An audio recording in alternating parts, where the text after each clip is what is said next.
Olá, muito boa noite a você. Eu sou Adalberto Piotto e seja bem-vindo ao Cenário Econômico pela TV Brasil, com emissoras públicas de todo o país. Diretamente dos estúdios da B3, aqui no centro da cidade de São Paulo, vamos aos destaques do programa de hoje.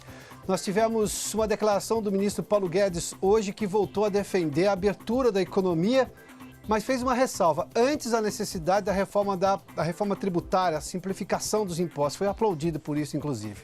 Na semana, a Bolsa se valorizou, o dólar recuou. Na verdade, o dólar até subiu um pouquinho hoje, mas no valor total da semana, baixou um pouquinho de valor. O governo arrecadou quase 450 milhões de reais, nós estamos falando de quase meio bilhão de reais, com mais um leilão de portos aqui na B3, foi hoje de manhã. E no estúdio, Guto Ferreira, da BDI, da Agência Brasileira de Desenvolvimento Industrial, conversa conosco sobre o momento da indústria e a indústria 4.0. Tudo isso no cenário econômico que já está no ar.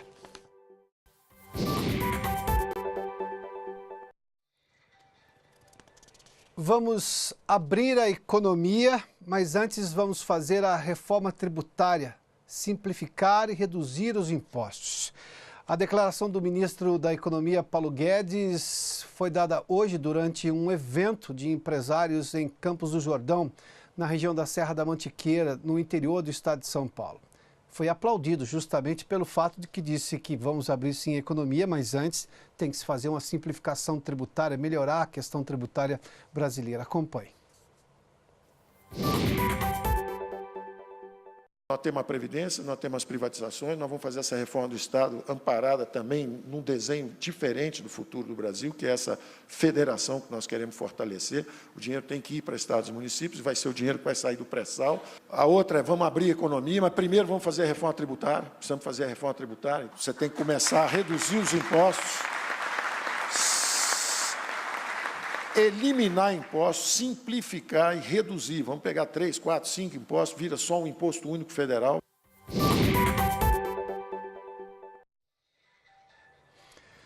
O ministro falou de um assunto que era extremamente reclamado pelos empresários brasileiros quando se diz que a economia brasileira é muito fechada. De fato, ela ainda é muito fechada, mas os empresários fazem uma reclamação de que o custo do Brasil é muito alto, sobretudo com a questão tributária, o valor dos impostos e a complicação para se arrecadar impostos no país. E que isso tira deles a competitividade em relação ao produto que vem de fora, o produto importado. Ou seja, pode-se abrir desde que se faça exatamente uma melhora no ambiente tributário. Foi exatamente isso que o ministro disse e por isso foi aplaudido. No evento, o ministro Paulo Guedes também voltou a fazer uma defesa da reforma da Previdência. Aliás, no mesmo evento estavam presentes o presidente da Câmara, Rodrigo Maia, e do Senado, Davi Alcolumbre. Ambos elogiaram justamente a nova articulação política do governo para defender e fazer andar a reforma da Previdência no Congresso. E o ministro Paulo Guedes fez questão de defender justamente dizendo que o momento é de salvar a atual Previdência, fazer um regime que tenha solvência no longo prazo, ou seja, que seja de longo prazo, sustentável no longo prazo, porque o custo, sobretudo, da aposentadoria, da Previdência Pública, hoje é muito alto e está quebrando. Quem está envolvido nessa reforma, dessa forma como nós estamos, baixando a contribuição dos mais pobres e subindo um pouquinho a contribuição de quem tem mais condições de pagar, progressivamente, a grande luta é pela preservação do sistema previdenciário brasileiro. É pela possibilidade de continuar pagando. Porque o que está acontecendo já em alguns estados é que eles não estão pagando nem salários, nem previdência. Então, tem que ficar muito claro o seguinte, quem está quebrando é o setor público. O setor privado vai olhar, vai ser uma crise tremenda, mas todo mundo vai seguir trabalhando. O que está acontecendo é o setor público brasileiro está quebrando. Quebraram o setor público brasileiro. As administrações passadas levaram ao descontrole e o setor público brasileiro está quebrando em velocidade alucinante. Começa assim, a dívida era 50% do PIB, 75%, 90%, 112%, começa, corre, sobe o dólar, tal, quebrou. Aí as aposentadorias vão cair 50%.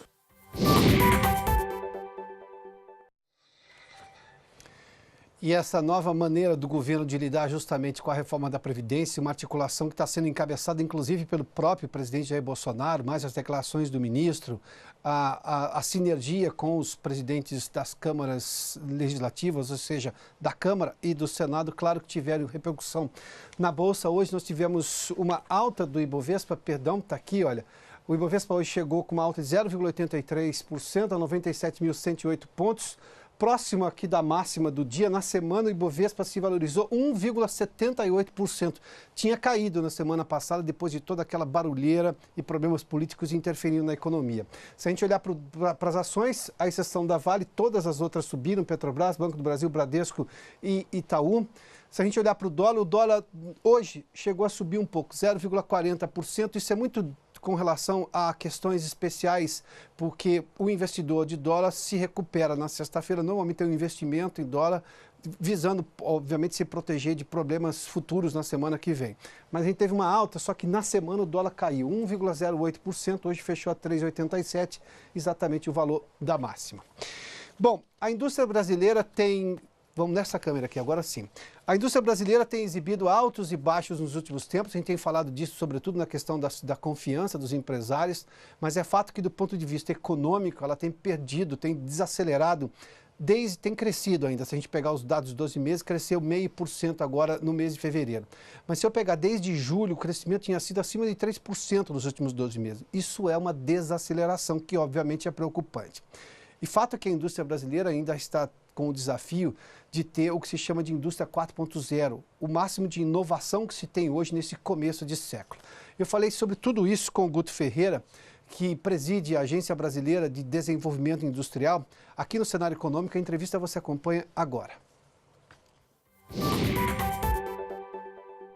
Guto, bem-vindo aqui ao Cenário Econômico uma vez mais. Bom, vamos falar sobre inovação da indústria, mas eu não consigo falar de inovação sem antes entender de você o quanto que os últimos solavancos econômicos, na verdade a gente teve ali umas questões políticas que interferiram na economia, o quanto que isso mexe na decisão de uma indústria de fazer e aporte para fazer inovação, ou seja, para voltar a conversar com a indústria 4.0. A previsibilidade para a indústria é fundamental para ela determinar os seus investimentos. É óbvio que essa discussão da Previdência não impacta tanto quanto a tributária na questão do quanto eu vou investir em inovação. Mas o que é importante para a indústria nesse momento, para ela enxergar a 4.0 com viabilidade de fato, e não só no teórico, ela entender que há uma sinalização clara do governo, clara e verdadeira e a curto prazo de que algo será feito. Ou seja, você falou de previsibilidade e para ter previsibilidade eu tenho que ter uma certa calmaria para poder fazer planos de longo prazo. Nós tivemos uns solavancos nesses primeiros 3 meses, o que na verdade era até esperado, porque tem uma acomodação ali. Mas hoje, do ponto de vista, num comparativo simples entre nós e o mundo, o que já foi feito, você está na BDI já faz tempo, e o que está, pelo menos, sendo planejado para se fazer, qual é o nosso estágio atual?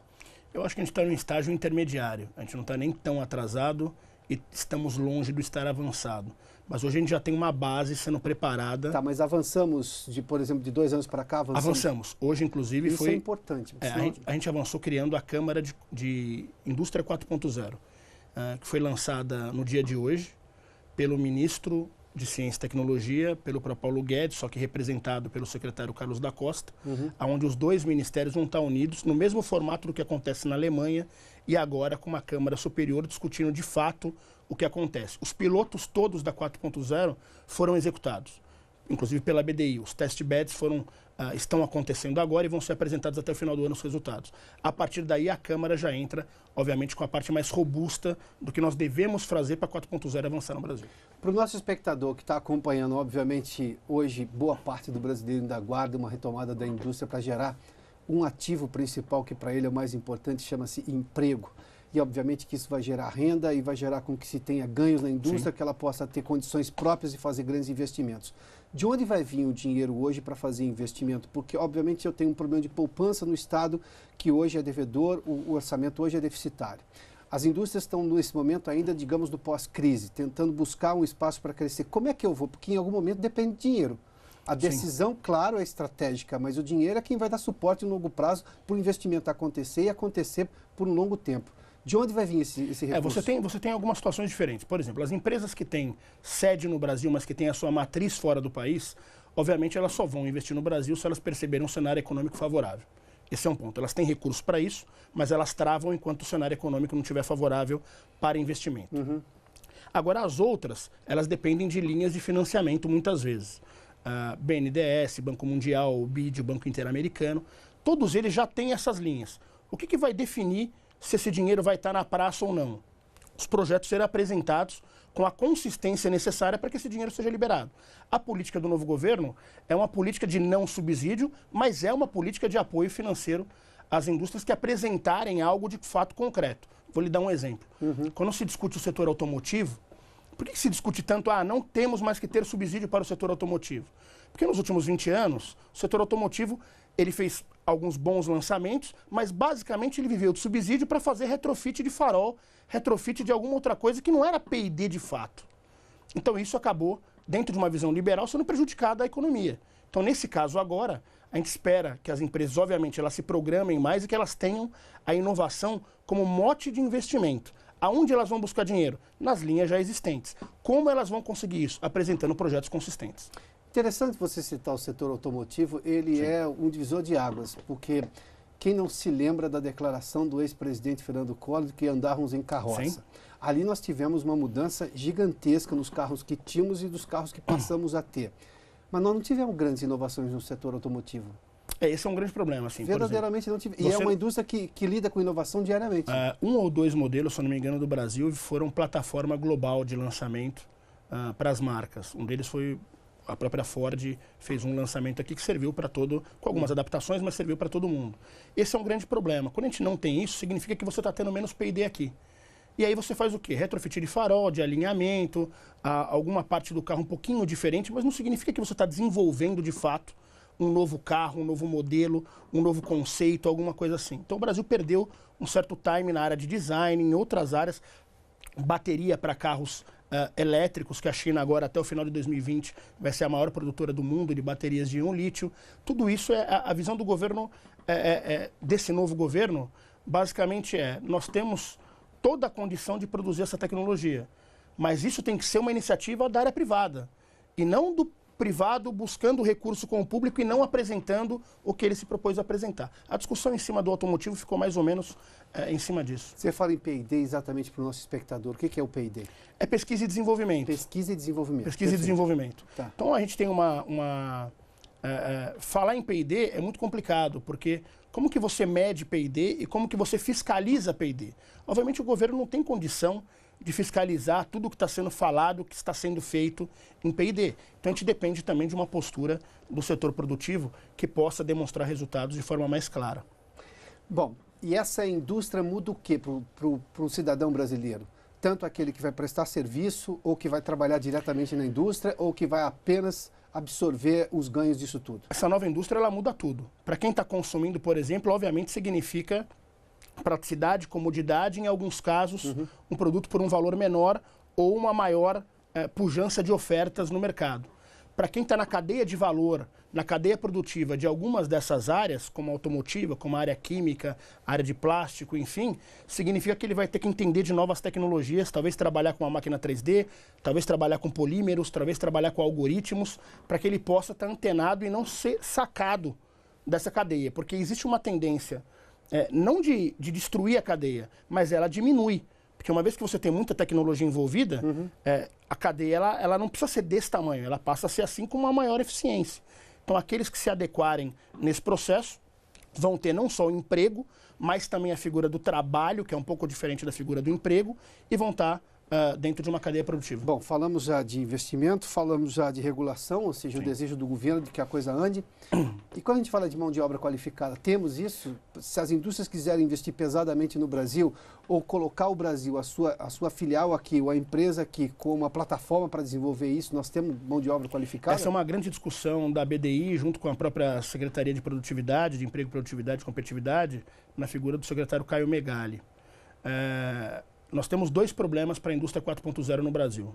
E eu não me canso de dizer isso. Um é conectividade. Quando você está num país em que, na própria cidade de São Paulo, você não tem 3G, às vezes, você está em ED, que é o inferior ao 3G, ou quando você tem uma propaganda na televisão que uma operadora fala, venha para a nossa empresa que você tem 4.5G que não existe, a gente tem um problema conceitual e de entrega de serviço. Então, sem conectividade, eu não tenho indústria 4.0. O outro problema é a mão de obra. Então, você falou de um problema de infraestrutura. Sem dúvida nenhuma. Ótimo. Agora vamos lá. De infra e tecnologia. Claro. Agora, o problema da mão de obra, ele acaba sendo fundamental porque nós temos 300 milhões de novos empregos sendo gerados no mundo por conta das novas tecnologias e a gente acaba não tendo capacidade para absorver uma boa parte desses milhões de empregos de todo mundo. O que isso significa? Que o brasileiro vai permanecer trabalhando na 1 ou na 2.0 talvez e nós vamos importar mão de obra qualificada para isso. Como que se resolve esse problema? Primeiro é um passo da própria indústria. A indústria tem que perceber que ela precisa requalificar os profissionais dela, entendendo quais são aqueles que têm mais aptidão a essa mudança, a essa adaptação. E qual é o peso da universidade nisso tudo? O peso da universidade seria fantástico se a universidade não fosse tão focada em produzir paper que vai parar numa prateleira, ao invés de produzir inovação. Ótimo. Dia desses eu li uma pesquisa que as maiores universidades do mundo estão interessadas em formar doutores para trabalhar na iniciativa privada, não para ter vida acadêmica, pura e simplesmente, que é a visão de boa parte da universidade brasileira. E é o modelo alemão. Não, o primeiro que você citou. O modelo alemão, você tem mestres e doutores que a indústria vai buscar para fazer as inovações. Aqui no Brasil, não. Então, hoje você tem um confronto. Agora, qual que é o ponto positivo de inflexão nesse momento histórico, nessa questão da academia? É que eles têm uma geração que está frequentando a academia que não admite mais o paper. Então, aqueles que sobrevivem do paper tendem a morrer, assim como os dinossauros foram extintos. Não, e eles querem, esse novo aluno está querendo viver do mercado, ele quer entender o mercado. Exatamente quer mercado. isso. É importante dizer que, assim, em algumas cadeias, vou citar a química novamente, óbvio que o paper ele acaba sendo importante. Claro. As pesquisas são importantes. Mas hoje 80% das inovações do mundo são de curta duração. Eu vou lhe contar uma coisa, eu acho que boa parte da universidade brasileira ainda vive com um conceito, na minha opinião, absolutamente equivocado, de autonomia universitária. Autonomia não é independência em relação à sociedade, ela tem que prestar conta, ela tem que explicar o que ela está fazendo, por que ela está fazendo, com que objetivo ela está fazendo. Autonomia tem que ter entrega de valor. A autonomia não tem nada a ver com independência. A universidade não é um ente à parte da sociedade. Hoje as federais, algumas particulares já entenderam isso. Algumas federais, como em Santa Catarina, já entendem isso muito bem, já trabalham com profissionais da academia na própria indústria, é um grande modelo para todo o Brasil.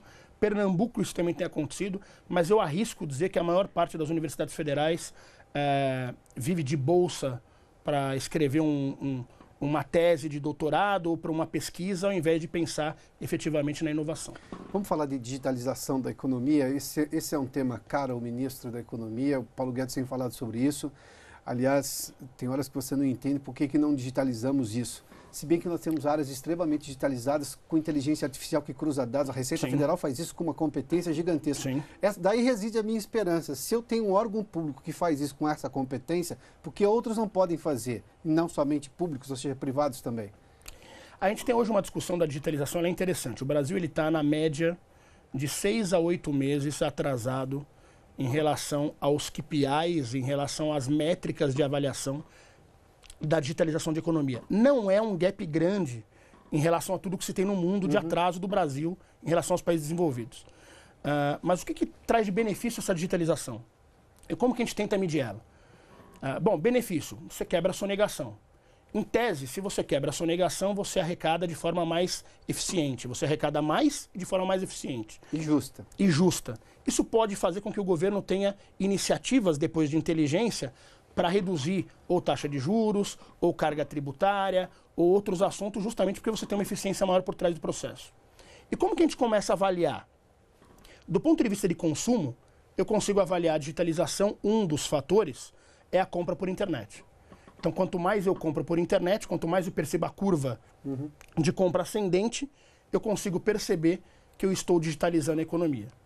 Quanto mais eu percebo que uma parte sensível do faturamento das empresas passa a ser da venda do e-commerce ou de qualquer outro meio digital, eu percebo que eu estou digitalizando a economia. Quando eu começo a vender mais softwares ou hardwares, ERPs, por exemplo, de gestão, softwares de gestão para as empresas, eu percebo que elas estão buscando um caminho de digitalização.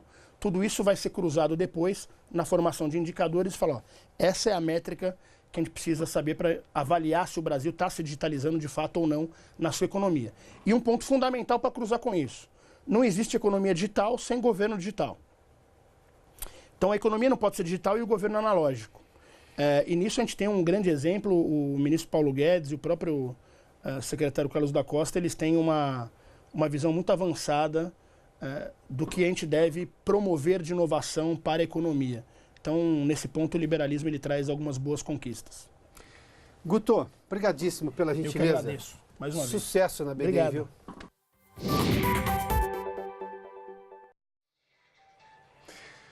É sempre alentador ouvir o Guto aí, toda a inovação que a indústria tem e, obviamente, essa cabeça para tentar fazer as coisas se convencerem ou convencerem as pessoas e fazer as coisas andarem mais rápido aqui no país.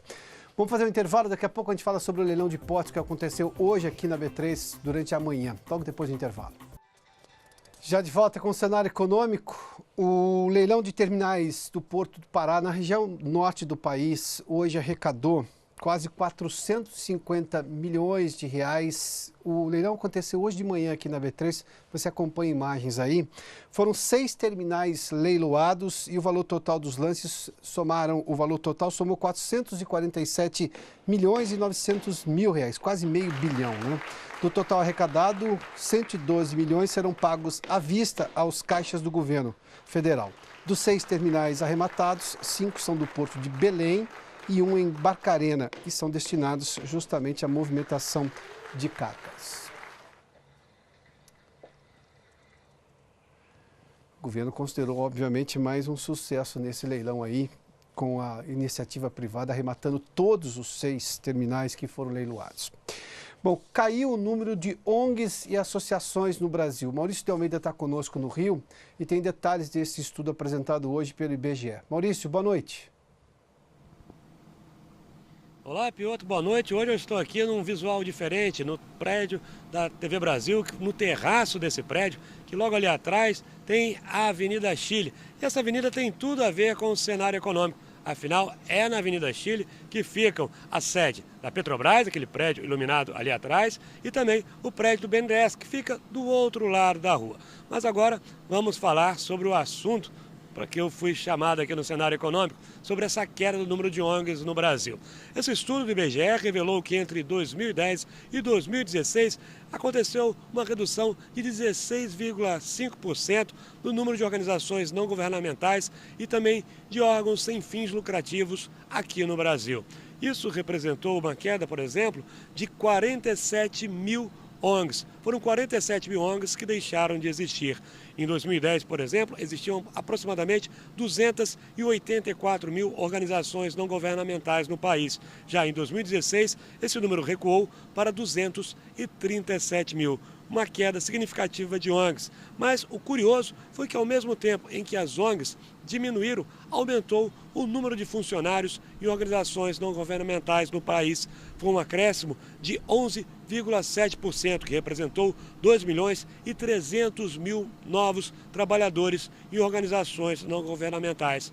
As ONGs que mais geram empregos, em primeiro lugar, estão as ONGs relacionadas com a saúde. Em segundo, as ONGs relacionadas com a religião. E as ONGs religiosas são as que mais existem aqui no país. Para se ter uma ideia, as ONGs religiosas são a maioria. Elas representam 35,1% de todas as organizações não governamentais brasileiras, aparecendo em primeiro lugar na lista. Bom, vamos despedindo dessa semana aqui do cenário econômico com esse visual diferenciado do centro do Rio de Janeiro. Certamente um visual bonito. Piotr, bom fim de semana para você.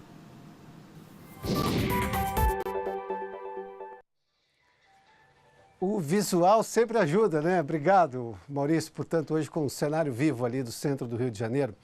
Bom, vamos falar sobre o último assunto hoje. A inflação das famílias de baixa renda teve alta. Vamos dar uma olhadinha nos detalhes aqui. Olha, baixa renda é exatamente famílias com renda entre 1 e 2 salários mínimos e meio. Em março chegou a 0,49% de alta, mas se a gente pegar um dado de um pouco mais de longo prazo, nos 12 meses já chega a 4,88%. Se a gente pegar índices de famílias com mais alta renda, os 12 meses chegam em 4,30, 4,34% para ser preciso. Ou seja, as famílias de baixa renda estão tendo justamente uma inflação um pouco mais alta. A gasolina subiu para esse setor de 3,24% e hortaliças, para quem vai à feira sabe, a alface está cara, né? 12,44%. Podemos encerrar, Renato? É isso? Ainda não, então a gente vai só continuar rapidamente com relação a exatamente essa inflação da baixa renda. Detalhe é que ela tem subido mais do que propriamente os outros índices que medem outras faixas salariais ou de renda das famílias. Bom, hoje é sexta-feira, só um recado da quarta-feira da semana que vem. A partir da quarta-feira da semana que vem, o cenário econômico passa a ser exibido às 6 horas da tarde ou 6 horas da noite, se você preferir, aqui na TV Brasil. Mas segunda e terça, às 7 horas da noite, eu aguardo você na segunda, ainda no horário de hoje ainda, tá bom? Bom, vamos lá, o cenário econômico termina aqui. Obrigado pela sua companhia, pela audiência. Boa noite a você. Bom final de semana. Até segunda, por enquanto, às 7 horas da noite. Na segunda, na terça, na quarta, às 6 horas da tarde. Até lá!